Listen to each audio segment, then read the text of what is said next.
הסרטון הזה הוא המשך של תקופת הגורים, אבל הפעם אני אראה לכם פן נוסף שאני אוהבת, של ציפורים. משם הכל התחיל בעצם.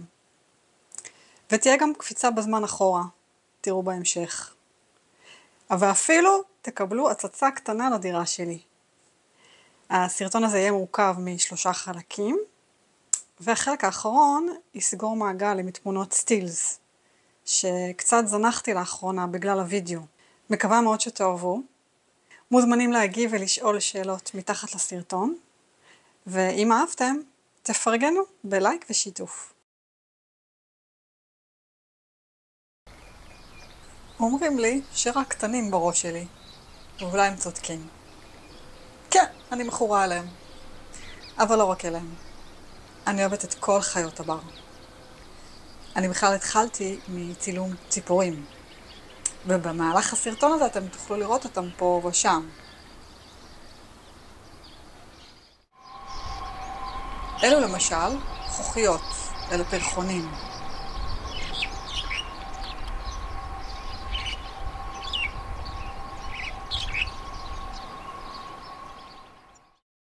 אחת הציפורים הראשונות שהתאהבתי בהן של דג לבן חזה. אני מאוד מאוד אוהבת את קולות החיזור שלהם. פה אתם תוכלו לשמוע אותם לכמה שניות.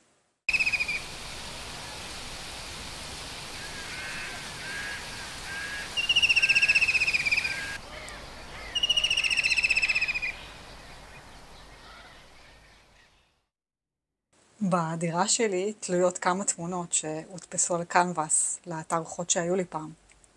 אחת מהן היא של לבן החזה, תמונה שצילמתי במאי 2017. באחד הבקרים שלי בסיבוב עם אדי היה הכלב שלי, וכמובן עם המצלמה, נתקלתי בלבן החזה עם פשוש בפה. הוא נחת לתפוס אותו בשיחים, ואז חזר לענף והיכה בו כמו שרואים בתמונות. אני זוכרת שהרמתי את המצלמה, ואני רועדת, ואני ממשיכה לצלם את הסיטואציה הזאת. הוא המשיך איתו לכיוון אחר, כנראה כדי להכיל את הגוזלים שלו. והתקופה הזאת שבה צולמה אותה סיטואציה, היא התקופה שבה גם לתנים יש גורים. וזה כבר מחזיר אותי להיום.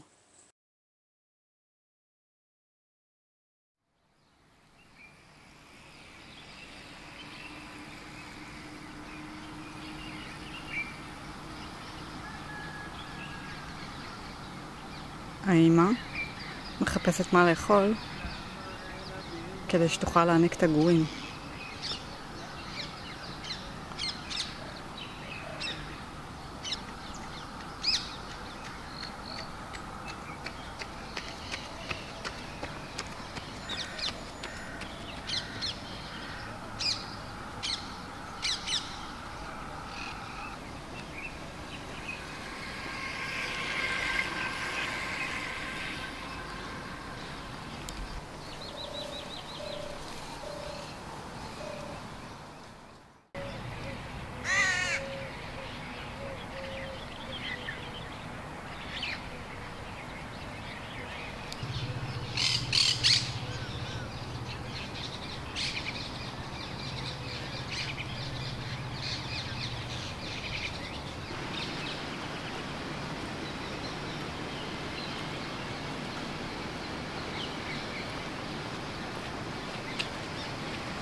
הקטן הזה הלך אחריי. כנראה שהייתי קרובה למאורה, אבל לא ראיתי. אין לי מושג איפה זה. זאת הנקבה.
ענפית גמדית. קודם עפה פה עוד אחת. פשוט נעלמת בקלות. יש לה סבעה טובה. זהו, לא רואה אותה. או שכן, מישהו במקום אחר.